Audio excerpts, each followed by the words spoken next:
ప్రభునందు సహోదరి సహోదరులారా, ప్రభువైన యేసుక్రీస్తు నామములో హృదయపూర్వక వందనాలండి. ముందుగా ఇంత మంచి సమయాన్ని ఇచ్చిన తండ్రైన దేవునికి ప్రభువైన క్రీస్తు ద్వారా కృతజ్ఞతాస్తుతులు చెల్లిస్తున్నానండి. అందరూ బాగున్నారండి. వాక్యం చదువుకొని ప్రార్థన చేసుకున్న తర్వాత పాఠంలోనికి వెళదాం. మార్గం రాసిన సువార్త 10వ అధ్యాయం 52వ వచనం. అందుకు యేసు, నీవు వెళ్ళుము, నీ విశ్వాసం నిన్ను స్వస్థపరిచెనని చెప్పాను. వెంటనే వాడు త్రోవను ఆయన వెంట పొంది వెళ్ళాను. ప్రార్థన చేసుకుని, పరలోకమందున్న మా తండ్రి, పరిశుద్ధ ప్రేమ గల తండ్రి, గొప్ప తండ్రి, యెహోవా తండ్రి, మీ ప్రియకుమారుడు యేసుక్రీస్తు ప్రభువారి ద్వారా కృతజ్ఞతాస్తుతులు చెల్లిస్తున్నాము. నాయన, ఈ కూడికంతట్లో మీరే ముందు నడిపించండి అయా. వాక్యం బోధించుండగా ఈ లోక సంబంధమైన జ్ఞానంతో కాకుండా మీ జ్ఞానంతో మాట్లాడే భాగ్యం దయచేస్తారని మా ప్రభువైన యేసుక్రీస్తు నామములో వేడుకుంటున్నాం తండ్రి, ఆమేన్. ప్రభువైన యేసుక్రీస్తు నామములో హృదయపూర్వక వందనాలండి. దేవుని కుమారుడు యేసుక్రీస్తు ప్రభువారు ఈ లోకానికి వచ్చిన తర్వాత పరలోక రాజ్యం సమీపిస్తుంది కనుక మారు మనసు పొందమని ప్రకటింప మొదలుపెట్టారు. అంశం పాఠం పేరు ఏంటంటే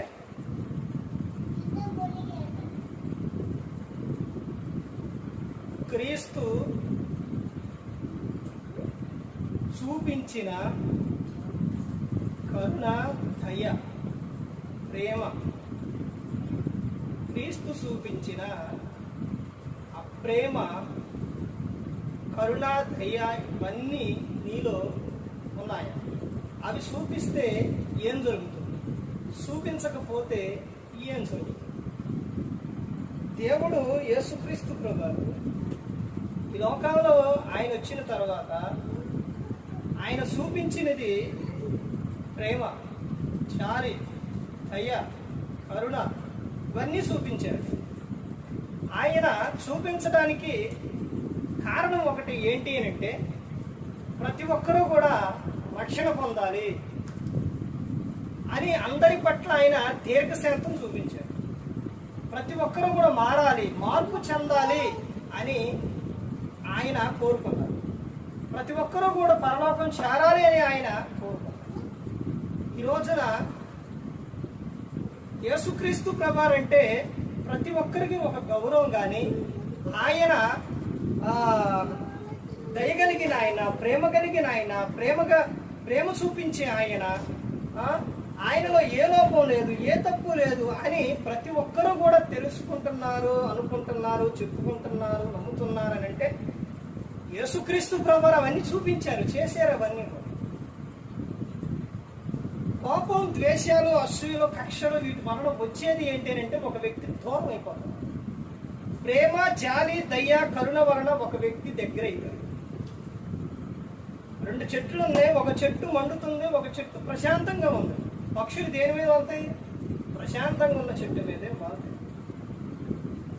మండే చెట్టు మీద ఏ పక్షి వాలదు. నువ్వు కోపడుతూ ఉంటే, తిడుతూ ఉంటే ఎవరు దగ్గరకు రారు.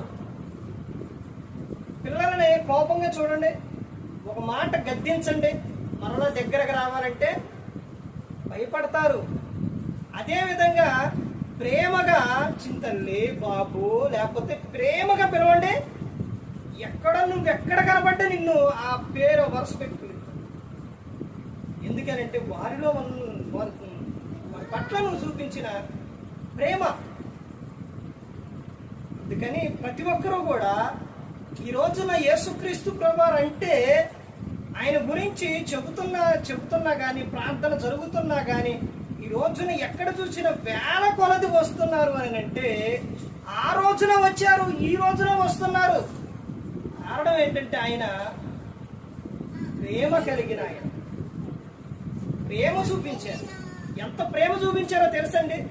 ఈ రోజున ప్రార్థనకు రాకపోతే సేవకులు చాలా మంది, ఎక్కువ అంటే అందరూ ప్రేమ కలిగే ఉంటారు, ఎక్కువగా రాలేదే, లేకపోతే అట్ట ఇట్టని కోపడి గద్దించే వాళ్ళు ఉంటారు.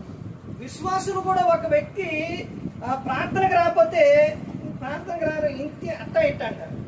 కానీ యేసుక్రీస్తు ప్రభువారు ఒక చాట మీటింగ్ పెట్టినప్పుడు అక్కడ చాలా చెలవు వచ్చినప్పుడు 3 రోజులు జరిగింది. ఆ తర్వాత వాళ్ళు మార్గంలో వెళ్ళిపోతూ ఉంటే వీళ్ళు ఎక్కడైనా మూర్చిల్లిపోతారేమో అని వాళ్ళందరినీ కూర్చోబెట్టి వాళ్ళకి రొట్టెలు చేపలు పెట్టాడు. చూశారండి ఎంత ప్రేమ కలిగిన ఆయన గద్దించే సమయంలో గద్దించారు. ఎవరిని గద్దించాలో వారిని గద్దించారు, ఎవరికి ప్రేమ చూపించాలో వారికి ప్రేమ చూపించారు యేసుక్రీస్తు ప్రభువారు. ఆ ప్రేమే గన నిత్యం కూడా మనం చూపిస్తే, నిత్యం ప్రతి ఒక్కరి పట్ల కానీ నువ్వు ప్రేమ, జాలి, దయ జాలి ఆ గుణం నువ్వు కలిగి ఉంటే నువ్వు నీ దగ్గరకు అసలు ఎంత జనం నిన్ను చేస్తారో, ఎంత ఇష్టపడతారో. నువ్వు ప్రతి ఒక్కరి మీద నువ్వు అరుస్తూ ఉంటే, ప్రతి ఒక్కరిని తిడుతూ ఉంటే, వాళ్ళ మీద కోపడుతూ ఉంటే ఎవరు నీ దగ్గరకు రారు, ఎవరు నిన్ను ఇష్టపడరు. నేనంటే ఎందుకు వాళ్ళకి నచ్చట్లేదు అని అంటే నీ మాట తీరు, నీ ప్రవర్తన ఎలా ఉందో ఒక్కసారి ఆలోచించు.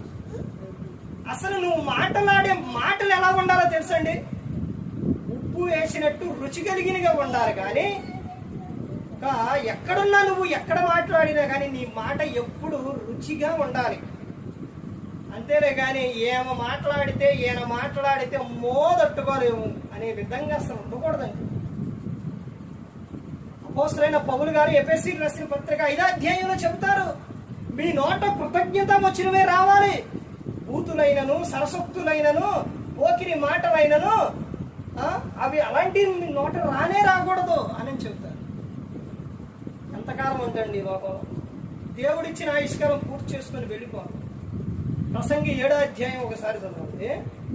రేపు పొద్దున ఈ లోకం నువ్వు విడిచినప్పుడు అక్కడికి వచ్చిన వాడు నీ గురించి ఏమని చెప్పుకుంటారు ఒక్కసారి ఆలోచించు. ఎలా మాట్లాడేది, ఎలా మాట్లాడేవాడు, ఏం చేసేవాడు, ఏమేం చేసేది, ఏమైనా పిల్లల్ని ఎలా పెంచింది, కుటుంబంలో ఎలా ఉంది, ఈయన ఏం చేసాడు, ఇవన్నీ ప్రతి ఒక్కరి ఆడ మాట్లాడుకుంటారు. ప్రతి ఒక్కరి దేనికి నీ కోపం, దేనికి నీ ఆవేశం? వాటి వలన నీకు వచ్చేది ఏంటి? చెడ్డ పేరు వస్తుంది.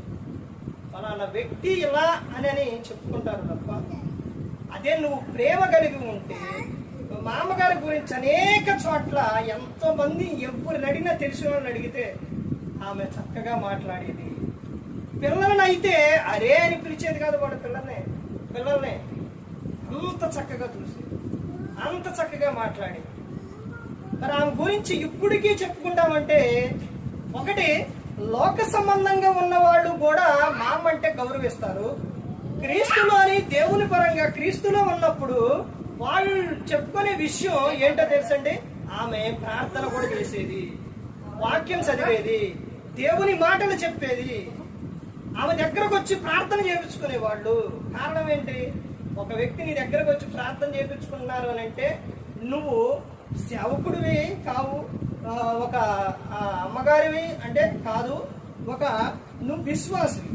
నువ్వు ఒక విశ్వాసి ఉన్నావు. నీ దగ్గరకు వచ్చి వేరే వాళ్ళు నువ్వు విశ్వాసమైనప్పటికీ నీ దగ్గర ప్రార్థన చేయించుకున్నారని అంటే అస్సలు నువ్వు ఎలా ఎంత మంచి ప్రవర్తన, దేవుని గురించి ఎలాంటి ఉద్దేశాలు నువ్వు కలిగి ఉన్నావు ఒకసారి ఆలోచించు. రావాలండి. బైబిల్ గ్రంథంలో అక్వల ప్రిస్కిల్లా గురించి అపోస్తలుడైన పౌలు గారు ఏమని చెప్పారు? వారు నా ప్రాణం కోసం వారు ప్రాణమిచ్చుడుకని తెగించారు. వారి ఇంట ఏముందంట? సంఘం ఉంది. అన్ని జనులు వారికి కృతజ్ఞులై ఉన్నారు అని చెబుతున్నారు. ఏమండి, ఉదయం లెగటంతోనే కుటుంబంలో పని, లేకపోతే ఇంటి యజమానుడైతే జీవనోపాధి కోసం పని, తర్వాత దేవుని కుటుంబంలో దేవుని వాక్యం పిల్లలకు భర్తకు చెప్పుకోవటం, భర్త కోపడుతూ ఉంటే కోపడకూడదయ్యా అని చెప్పుకోవటం, పిల్లలు అల్లరి చేస్తుంటే చేయకూడదని వాళ్ళకి ఎలా చెప్పాలో తెలుసా? నువ్వు లోక సంబంధంగా చెబితే వాళ్ళు విన్నా కానీ తర్వాత మర్చిపోతారు. దేవుని పరంగా నువ్వు చెప్పినప్పుడు, తీతుకు 2వ అధ్యాయం చెప్పినప్పుడు వాళ్ళు వింటారు. ఇదిగో వాక్యం ఎలా ఉంది, బైబుల్ ఎలా ఉంది, ఇదిగో మీరు ఇలా ఉండాలని నువ్వు చెప్పాలి. ప్రేమపూర్వకంగా చెప్పాలి. ప్రేమే జయిస్తుంది. ప్రేమ, ఇది మొత్తం బైబుల్ మొత్తం కలిపితే ప్రేమే వచ్చింది. ఇంటి యజమానుడిగా ఉన్నవారు కోపడతారు, అయినప్పటికీ నువ్వు ఓర్పు కలిగి సహనం కలిగి నువ్వు చెప్పుకుంటే ఎలాంటి ఆయనకైనా సరే, ఎలాంటి అయినా మారిపోతుంది. నా నాబాలు అబీగేయుల గురించి తెలుసండి. ఎలాంటి ఆయన అబీగేయులు మోటివాడు, దుర్మార్గుడు. ఇవన్నీ అయినప్పటికే అబీగేయులు వచ్చి దావీదు గారి కాళ్ళ మీద పడి క్షమాపణ కోరుకొని తర్వాత వచ్చిన తర్వాత విందు చేస్తుంటే ఎవరు నాబాలు అప్పుడు చెప్తే అర్థం కాదని పొద్దున్నే చెప్తే ఏం చేసిండు? ఏంటో అర్థమైందండి. తర్వాత దేవుడు అతను ముత్తిన తర్వాత మంచాన్ని పడి చనిపోయాడు. ఎవరైనప్పటికీ ప్రతి ఒక్కరు కూడా నువ్వు ప్రేమతో చెబితే కుటుంబంలో వాళ్ళు మారుతారు. బయట కూడా అలాగే ప్రేమే చేయిస్తుంది. యేసుక్రీస్తు ప్రభువారు చూపించిన ఆ ప్రేమ లోకం మొత్తం ఈ రోజున తెలుసుకొని ఆయన పరిశుద్ధుడు అని ప్రతి ఒక్కరు కూడా ఆయనలో ఆయన కోపం లేదు, దేశం లేదు, ఏదీ లేదు, ఆయన నీతిమంతుడని ఈ రోజున ప్రతి ఒక్కరు కూడా తెలుసుకున్నారు. ఆయన నమ్ముకున్న మనం, ఆయన మార్గంలో నడిచి మనం ఎలా ఉండాలంటే ఆ లక్షణాలు కలిగి ఉండాలి. ప్రతి ఒక్కరు గమనించుకోవాలి. ఏ ఒక్కరు కూడా నశించి నరకానికి వెళ్ళిపోకూడదని యేసుక్రీస్తు ప్రభువారు ఈ లోకానికి వచ్చి మనందరి కోసం సిలువలో తన ప్రాణాన్ని పెట్టి ఉన్నారు. మరి ఈ విధంగా నిలబెట్టి మాట్లాడించిన తండ్రి దేవునికి కృతజ్ఞతాస్తుతులు చెల్లిస్తూ ఇంతవరకు శ్రద్ధగా ఉన్న మీకు ప్రభు పేట నా హృదయపూర్వకంగా చెల్లిస్తూ మాట అందరికీ